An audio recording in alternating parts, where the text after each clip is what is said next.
Students, is Swaminarayan. Today we continue with building planning chapter. Okay, unit number 3, building planning. For planning of any building, engineer, architect needs some important information from his client. Okay, that means आपको जिस building का planning करना है वो residential हो, industrial हो, कोई भी प्रकार का बिल्डिंग हो, तो जो भी उसका ऑनर होता है, ओके, उसकी रिक्वायरमेंट क्या है, तो वो हमें इंजीनियर एज ए इंजीनियर और एज ए आर्किटेक्ट उसको जानना पड़ता है कि उसकी रिक्वायरमेंट के हिसाब से हमें प्लानिंग करना है. Okay, first one, purpose of planning, किस पर्पस के लिए यूज करना है बिल्डिंग को. Then size of land for the proposed building. Okay, size of the land कितनी है बिल्डिंग के लिए. ओके, फॉर एग्जांपल मॉल है तो उसके लिए, मॉल बनाने के लिए उस प्रकार की साइज होनी चाहिए. ओके, बड़ी जो भी प्लॉट है, प्लॉट साइज है, और जो भी लैंड है वो ज्यादा अवेलेबल होना चाहिए. रेसिडेंशियल बिल्डिंग में जो भी कॉमर्शियल या इंडस्ट्रियल बिल्डिंग है या पब्लिक बिल्डिंग है, तो उसके हिसाब, इसके कंपैरिजन में रेसिडेंशियल बिल्डिंग में साइज कम होती है. तो size of the land is also available, और साइज ऑफ बिल्डिंग नहीं, size of land. Okay, then location of area of the land, location कौन सा है वो भी जानना पड़ता है लैंड का. The nature and utilities of the adjoining properties, that means nature and utilities of adjoining properties.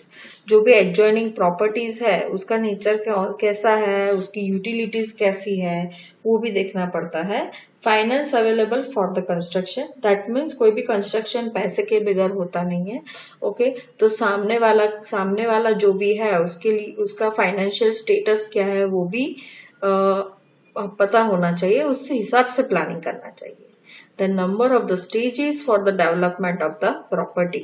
Okay, तो किस नंबर ऑफ स्टेजेस, किस किस स्टेज में हम वो प्रॉपर्टी का डेवलपमेंट कर सकते हैं वो भी देखना चाहिए. List of activities to be performed in the building, that means जो भी हम एक्टिविटीज करने वाले हैं. ओके, किसी को पूजा रूम चाहिए, किसी को नहीं चाहिए, किसी को बिल्डिंग में स्टोर रूम चाहिए, किसी को नहीं चाहिए. ओके, तो अकॉर्डिंग टू जो भी ऑनर है और क्लाइंट है उसका रिक्वायरमेंट क्या है वो भी देखना चाहिए, और उसको कौन कौन सी एक्टिविटीज करनी है उसके हिसाब से बिल्डिंग का प्लान करना चाहिए. Then inter relationship of the activities. Okay, then ship required, space required for each activities, जो भी बिल्डिंग है उसके लिए उसको कितना स्पेस चाहिए वो भी हमें क्लाइंट और जो भी क्लाइंट है उसके पास से जानना होता है. कि फॉर एग्जांपल आप मास्टर बेडरूम है, पूजा रूम है, तो किस साइज का उसको चाहिए वो भी हमें पता करना होता है. The number of the person, their age, their standard going to involve in each activity. That means घर में कितने person है, उनकी age कितनी है. ओके, देन ईच एक्टिविटी के लिए, फॉर एग्जांपल कई को आदत होती है कि भाई चलो उसका बेडरूम अलग चाहिए या पूजा रूम अलग चाहिए, उनकी रिक्वायरमेंट कैसी है. देन डाइनिंग रूम चाहिए नहीं चाहिए, वो सब अकॉर्डिंग टू अंदर जो भी घर में रहता है पर्सन, ओके, क्लाइंट के जो भी घर में रहने वाले हैं व्यक्ति, ओके, उनके जो भी उनके सन डॉटर या जो भी उनके मदर फादर है, उनकी क्या रिक्वायरमेंट है, वो कौन सी एक्टिविटी करने वाले हैं, तो उसके हिसाब से वो हमें प्लान करना होता है. और इंजीनियर और आर्किटेक्ट को ये सब ध्यान में रख के प्लानिंग करना होता है. और दूसरा जो भी बिल्डिंग बायलॉस है वो भी फॉलो करना होता है कि ड्राइंग रूम इस डायमेंशन का चाहिए, किचन अलग अलग रूम है उसकी डायमेंशन अलग अलग होती है. अकॉर्डिंग टू दिस डायमेंशन हमें बिल्डिंग पूरा प्लान करना होता है, वो भी हमें देखना होता है. Then basic facilities like road, water supply, drainage, electricity, gas supply, etc. Okay.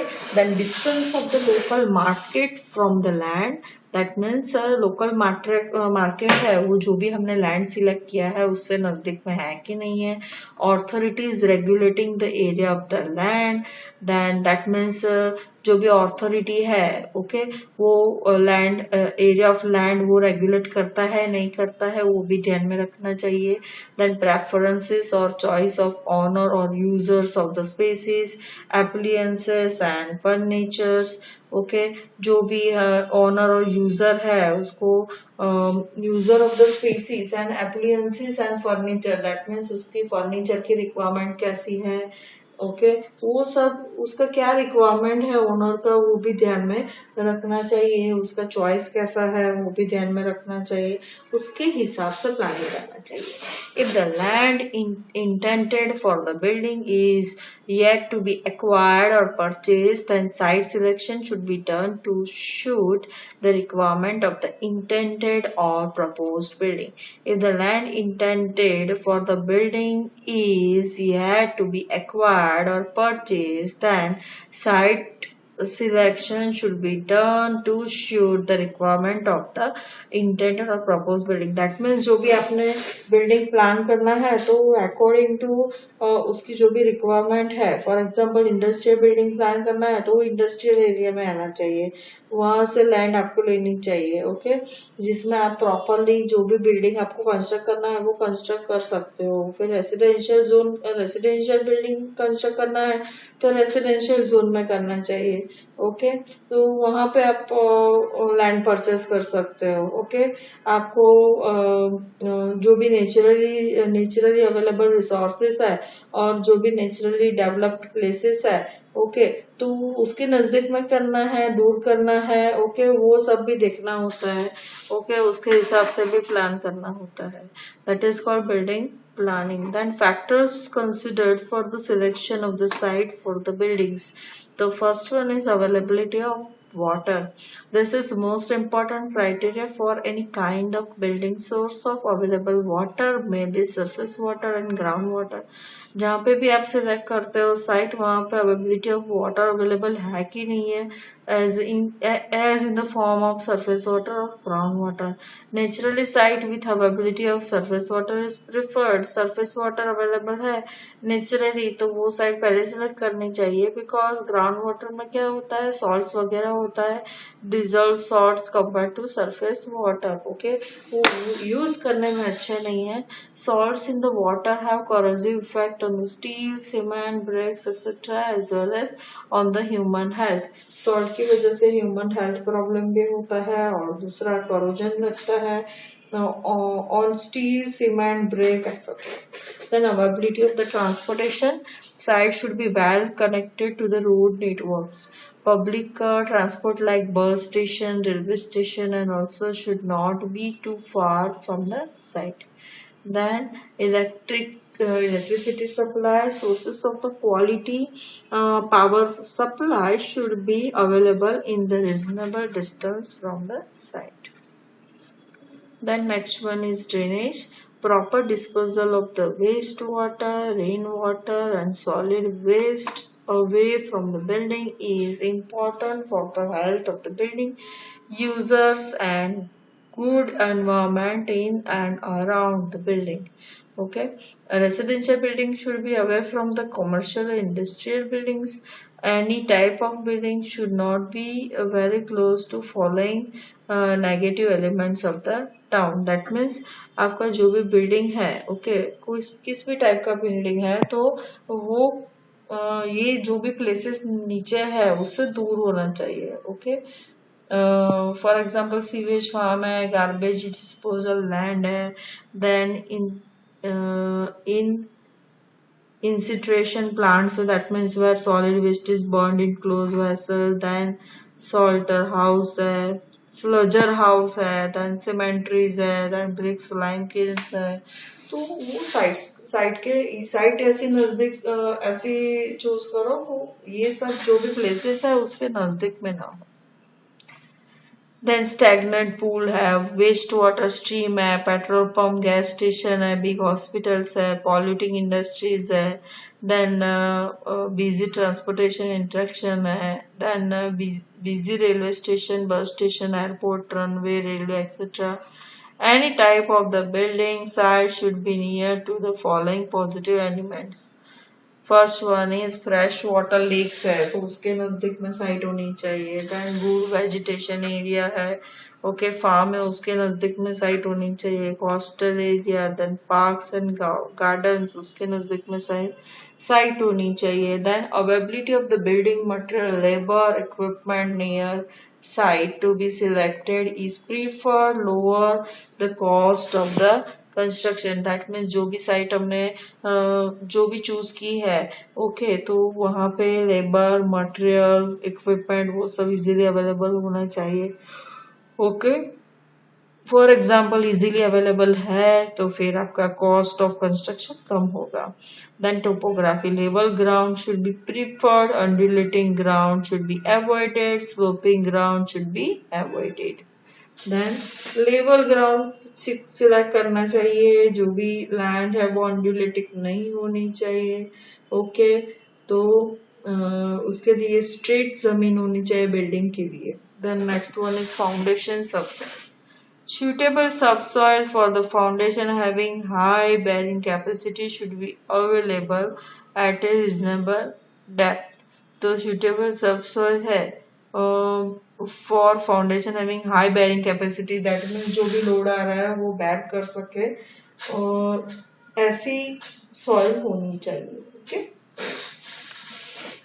Following types of foundation soil is preferred, rock, it has highest bearing capacity, excavated rock can be used as aggregate for the construction of the building, gravels, then hard, murmur and sandy soils। Following types of soil should be avoided: clay soil, fibrous soils containing peats or organic matter, then reclaimed land like depression or low-lying area filled by garbage, ashes, etc. वो इस type की soil हमें नहीं select करनी है। Okay It may be always possible to have all the favorable condition at any particular site. Site should be selected by comparing different sites. Site which is having best favorable condition should be acquired for the proposed building. Planning of the residential building. Planning of residential building. In a residential building, two factors are of the great importance: the site and the planning of the building before it is constructed. Okay, that means site कौन सी जगह पे है, वो आजू बाजू facilities सब available है कि नहीं है, दैट मीन्स जो भी हमारी हर रोज की रिक्वायरमेंट है उसके हिसाब से है कि नहीं है। Okay market, then hospital, then bus stop, जो भी हमारी हर रोज रूटीन की जो भी रिक्वायरमेंट है उसके हिसाब से वो साइट है कि नहीं है। देन उसका planning according to the requirement of the client also important। Okay, after selecting a suitable site, the next step of the building is the planning। that means आपने कोई site select कर दिया है तो next step क्या होगा, उसका planning। The functional planning is a prerequisite of any type of the building। that means किस function के लिए आप building बना रहे हो उसके हिसाब से उसका planning होना चाहिए। Good planning imparts good environment for the living, working and recreation।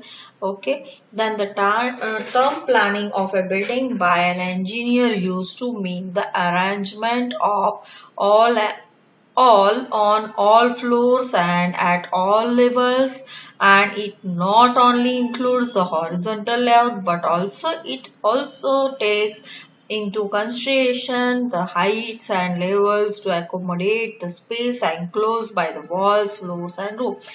that means building planning ऐसा करना चाहिए कि उसका जो भी हमारी जो भी रिक्वायरमेंट है, रूटीन है हमारा, ओके उसके हिसाब से स्पेस अवेलेबल होना चाहिए, फॉर एग्जाम्पल आपने कोई बिल्डिंग प्लान किया पर कोई भी फर्नीचर अंदर सेट नहीं हो रहा है, that means according to your requirement, तो वो प्रॉपर प्लानिंग नहीं बोल सकते।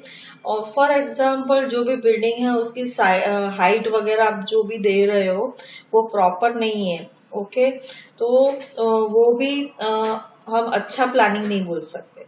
दैट मीन्स उसका जो भी एरिया है, देन उसकी हाइट है, वो अकॉर्डिंग टू द बिल्डिंग बायलॉस होना चाहिए, तो आप उसको प्रॉपर प्लानिंग बोल सकते हो। The residential buildings need to be planned according to the needs of the occupants and available funds.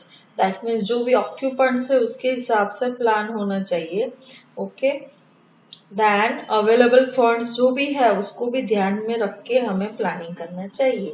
The planning should be functional planning, which means designing a building on function or requirements and not on some traditional style. Everyone wishes to live in a splendid building and also wishes to own a building or house, however big it may be. That means कोई भी व्यक्ति है वो अच्छे घर में रहना चाहेगा, ओके, जो प्रॉपर प्लान हो, अकॉर्डिंग टू दैट रिक्वायरमेंट हो, और अकॉर्डिंग टू उसकी जो भी रिक्वायरमेंट है उसके हिसाब से प्लान हो, ओके, प्रॉपरली यूज कर सके, वैसा वो बिल्डिंग उसको चाहिए, ओके। फॉर एग्जांपल उसकी जो भी रिक्वायरमेंट है, डेली यूज है, उसके हिसाब से प्लानिंग हो तो वो उसमें उसको रहने का मजा आएगा, okay. Then probably the largest single investment one makes in his life in own houses, that means वो लार्जेस्ट इन्वेस्टमेंट किस में करेगा, उसके हाउस में करेगा, तो वो उसके हिसाब से उसको प्रॉपर प्लानिंग चाहिए। Therefore, the most careful attention should be given to all the aspects of designing it. The following considerations are kept in mind for making the design more useful. First one is people and their requirement, climate and its effects, building bylaws of the locality, materials and methods of construction. Now, new planning and designing of a building has become very expert's job. Then in this chapter, elementary principles and basic requirements for the building planning and plan elevation section of a simple residential building have been discussed briefly.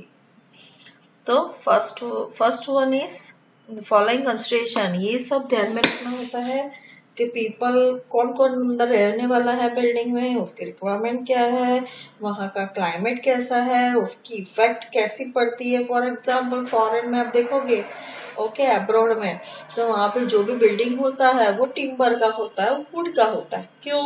Because उसमें ठंड कम लगती है, इसीलिए, okay. और जो भी उसका roof होता है वो क्या होता है, स्लोपी रूफ होता है। दैट मीन्स कोई भी सिटी हो उसका बिल्डिंग बायलॉज अलग होता है, लोकालिटी के हिसाब से बिल्डिंग बायलॉज होता है, ओके, तो वो भी फॉलो होना चाहिए। मटेरियल्स एंड मेथड्स, कौन सा मटेरियल आप यूज कर रहे हो, okay. Then methods of construction, that means किस मेथड से आपने कंस्ट्रक्शन किया है। Now, planning and designing of a building have become a very expert's job. That means planning and designing of a building वो बहुत अभी क्या है, आप देखोगे तो पहले क्या था कंस्ट्रक्शन करने के लिए आप जो भी लेबर्स है उसका यूज करके आप क्या करते थे, जो भी मटेरियल है वो, फॉर एग्जांपल थर्ड फ्लोर पे आपको कंस्ट्रक्शन करना है, ओके, तो आप क्या करते थे, वो जो भी लेबर है उसको वो मटेरियल है वो एक बकेट में लेके फिर ऊपर जाता था, बराबर। अभी क्या है, एक्सपर्टली, दैट मीन्स अभी क्या है, तो ट्रॉली जो भी होती है उसका यूज करके जो भी मटेरियल है वो डायरेक्टली ऊपर जा सकता है, ऐसा अरेंजमेंट करते हैं। फर्स्ट देन सेकेंड, पहले एस्केवेशन के लिए दैट मीन्स जो भी फाउंडेशन है, फाउंडेशन का एस्केवेशन हमें करना है, तो पहले क्या यूज होता था, डायरेक्टली आप करते थे, अभी क्या है सभी इक्विपमेंट यूज करते हैं। ओके, पहले खुद जो भी लेबर्स है वो एस्केवेट करते थे, अभी क्या है इक्विपमेंट वगैरह यूज होता है। तो अभी प्लानिंग और डिजाइनिंग जो भी है वो बहुत एक्सपर्ट तरीके से होता है, पहले के जैसा नहीं है। पहले में क्या था, फिजिकली वर्क ज्यादा था, अभी क्या है इक्विपमेंट और जो भी हमारे पास इक्विपमेंट्स है उसका यूज ज्यादा होता है, जिसकी वजह से आप एक्सपर्टली काम कर सकते हो। In this chapter, elementary principles and basic requirements for the building planning and plan elevation section of a simple residential building have been discussed briefly. Okay, thank you.